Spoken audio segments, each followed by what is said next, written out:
All right, this is section 5.1, angles and their measure. Okay, so we look first at some highlights of angle measure. One is standard position.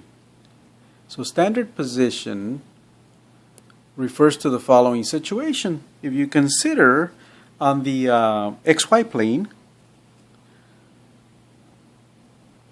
an angle then in standard position means is a measure of a rotation that starts on the positive x-axis. And if you think about rotating that positive x-axis, positive rotation would be counterclockwise. That means it goes through quadrant 1, then quadrant 2, then quadrant 3, then quadrant 4, or it rotates upwards and then continues in that along those lines.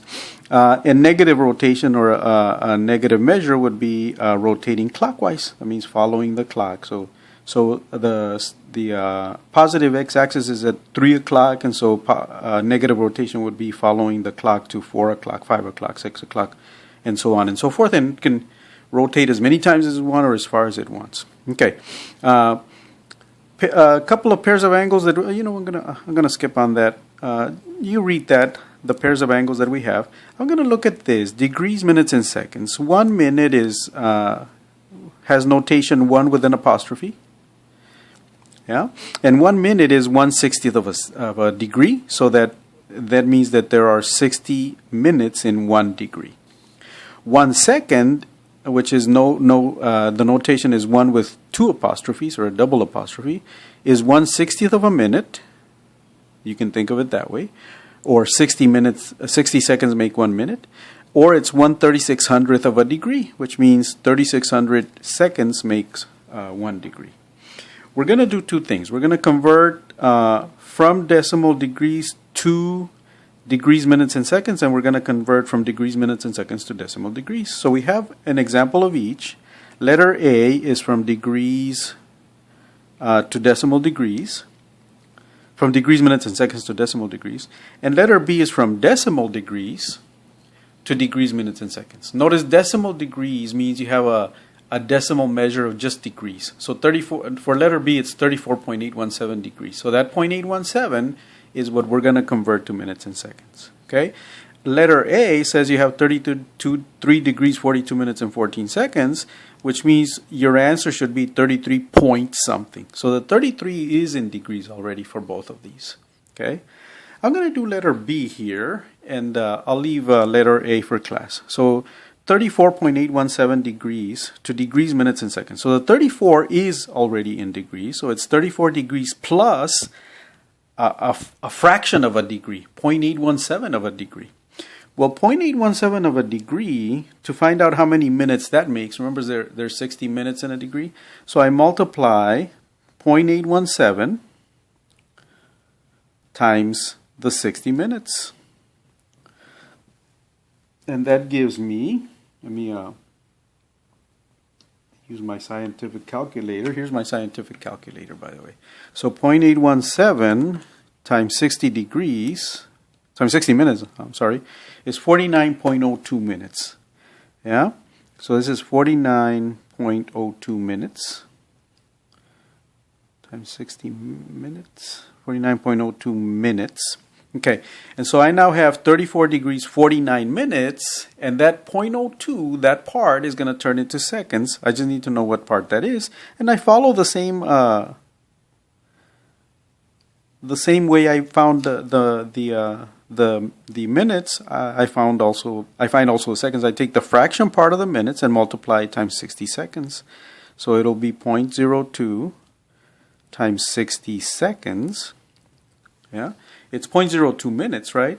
But there's 60 minutes, 60 seconds in a minute, so I multiply times 60. So 0.02 times 60 is 1.2. Okay, so it's 1.2 seconds. Okay, so now I can write it all together. So I have 34 degrees. Notice that's my original 34. 49 minutes. And 1.2 seconds. And that's my answer. All right, just to give you a hint over here, so 33 degrees, the 42 minutes, remember, because there's 60 minutes in a second, that's 42/60ths of a degree. And the 14 seconds, that's 14 3600ths of a degree. And you can work it from there. That you're almost at the answer there. All right, let's go on to part 2. Part 2 says we're looking at radian measure. Let's read the definition. An angle with its vertex at the center of a circle that intercepts an arc on the circle equal in length to the radius of the circle has a measure of 1 radian. What in the world is that talking about? Well, it's talking about having a circle, and the radius is from the center to the edge of the circle. So we have 1 radius. What it's telling us there that if we take the length of that radius and push it up against the edge of the circle, it goes a certain distance around that circle. Okay?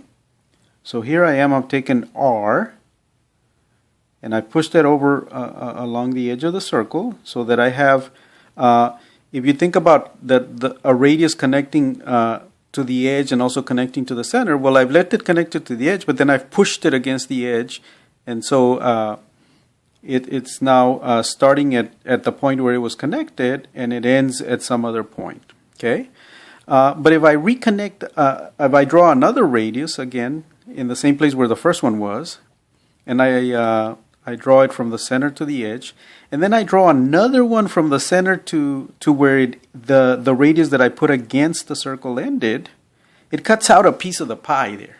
Okay, and that piece of the pie defines some angle. It defines some angle, right? That piece of the pie has a certain angle measure. In radians, that is equal to 1 radian. That's the way a radian is defined. In degrees, it's some number of degrees, but in radians, we know that it's equal to 1 radian. Okay? All right. What else do we know? Well, if I kept putting radiuses end to end, the way I put that one, so I put 1 radius, and let's say I connected now another radius, and I'm just going along the edge of the circle, filling in radiuses or radii. How many of those could I fill in? So I have 1, 2, 3, 4, and I can actually figure that out by looking at the fact that 2 pi radians, that the circumference of the circle is 2 pi times r. That means there are 2 pi radii along the edge of a circle. Okay? And so therefore I know that it's 2 pi radians that make a whole rotation of one circle. Okay? Because each of those radii that I connected define an angle of 1 radian. Right? So if 2 pi of them is what it takes to make the whole circumference of the circle, then that's how many radians it takes to rotate the 360 degrees. So there are 2 pi radians in 360 degrees. Okay. To find out, by the way, how much is 1 radian, well, you just divide by 2 pi. 2 pi radians is 360 degrees. So 1 radian, if I divide both sides by 2 pi, 1 radian would be 360 degrees divided by 2 pi. 360 degrees divided by 2 pi. You can work that out on your own. I think it's close to 57 degrees. All right, let's continue with what else we want to know. So how do we use this? So we're going to convert to radian measure. These are our examples. We're going to find exact answers and then decimal approximations. And we'll find that some places it's not really too good to be looking for exact answers, but we'll be defining those as we go along. Okay. All right, before we go, so 2 pi radians is 360 degrees. Pi radians is 180 degrees. Okay, so we use that. Letter A says convert 45 degrees to radian measure. And so we're going to multiply the 45 degrees times pi over 180 degrees. Okay, notice that that pi is actually pi radians. And notice also that it's not written. And the convention is that when it's radians, we don't write radians. When it's degrees, we do write degrees, just to clarify on that and to keep that clear. All right, so we're going to multiply the 45 degrees times pi radians over 180 degrees. The 45 and the 180 actually reduce by 45. So this will be 45 goes into 45 once, into 180 4 times. And so we have that this is 1/4 of a pi radians. 1/4 of pi radians, which we can also just write as pi over 4. And again, these are radians, but we just write pi over 4. We don't need to write the radians. Okay, so that's our exact answer. Notice it's a really nice number in terms of pi. What do we want to know in approximation? Well, we take pi, and we can just use 3.14. I'm going to use pi, the actual pi. And I'm going to divide by 4, and I get 0.785. And again, these are radians, 0.785 radians. So 45 degrees is pi over 4 radians, or about 0.785 radians.